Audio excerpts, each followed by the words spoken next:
নমস্কার বন্ধুরা, আজকে বানাবো দই পটল। আমি দই পটল কেমন করে বানাচ্ছি সেটাই আপনাদের সাথে আজকে শেয়ার করব। পটলটা আমি ঠিক এরকমভাবে কেটে নিয়েছি, মানে পটলটা ছুলে নিয়ে গাটা এরকম চিড়ে চিড়ে নিয়েছি, তারপর ধুয়ে নুন মাখিয়ে রেখে দিয়েছি। প্রথমে দই পটল বানানোর জন্য মশলা তৈরি করে নিই।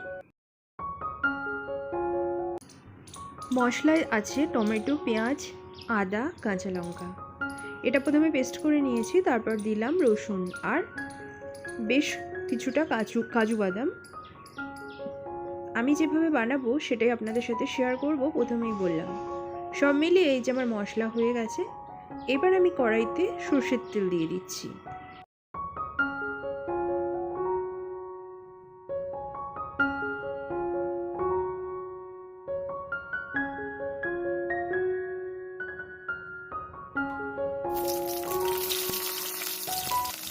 তেল গরম হলে তারপর নুন দিয়ে মেখে রাখা পটলগুলো সব ভেজে তুলে নেব।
সমস্ত পটলগুলো ভেজে তুলে নিয়েছি।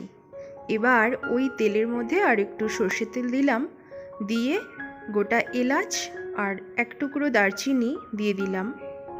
সেটা ভাজা ভাজা হলে আগে থেকে তৈরি করে রাখা মশলাটা দিয়ে দিলাম। এবার ভালো করে তেলের সঙ্গে মশলাটা কষে নেব।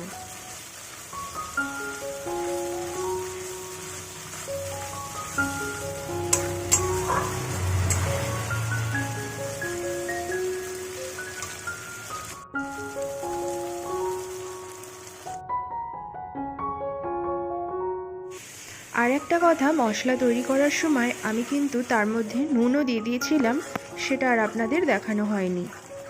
যাই হোক, মশলা কষতে কষতে কিছুক্ষণ পর দিয়ে দিলাম টক দই। যেহেতু দই পটল, টক দইয়ের ব্যবহার তো করতেই হবে।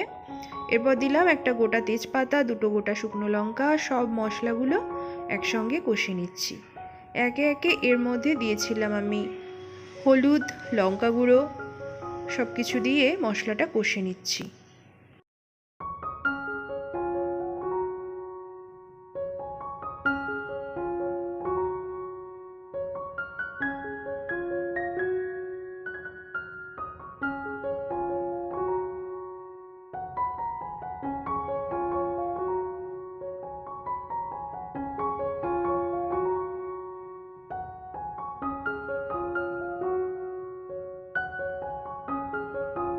এবার যে জিনিসটা দিচ্ছি এটা দিলে কিন্তু একদম অনুষ্ঠান বাড়ির মতো স্বাদে তৈরি হবে দই পটল। দেখতে পাচ্ছেন আমি হাতে একটা গ্রেটার নিয়েছি আর এক টুকরো জায়ফল আছে। এটাকে গ্রেট করে সামান্য 1 চিমটে জায়ফল গ্রেট করে আমি এর মধ্যে দিয়ে দেব। তারপর মশলা কষে নেব।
দেখতে পাচ্ছেন মশলা কষা হয়ে গেছে, মশলা থেকে তেল ছেড়ে দিয়েছে।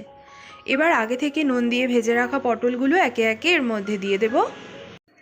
পটল ভাজার সময় হলুদ দিইনি, হলুদ দিলে কিন্তু পটলটা একদম পুড়ে রঙটা একদম খারাপ হয়ে যায় আর হলুদ পোড়া একটা গন্ধ আসে। তাই শুধু নুন দিয়ে মেখেই পটলটা কিন্তু ডুবো তেলে ভালো করে ভেজে নিয়েছি। আর এই দই পটলে পটল ভালো ভাজা না হলে খেতে কিন্তু জলসা জলসা হয়, স্বাদ কিন্তু ভালো হয় না। এরপর মশলার মধ্যে সব পটলগুলো দিলাম, ভালো করে নেড়ে চেড়ে নিয়ে এরপর দিয়ে দেবো জল। সামান্য জল দিয়ে দিয়েছিলাম। এবার ফুটে এলে ঢাকনা দিয়ে দেব। দেখুন ঢাকনা তুলে নিয়েছি। এর মধ্যে কিন্তু সবশেষে সামান্য একটু গরম মশলা দিয়েছি। তৈরি হয়ে গেল আমার অনুষ্ঠান বাড়ির মতো স্বাদে দই পটল।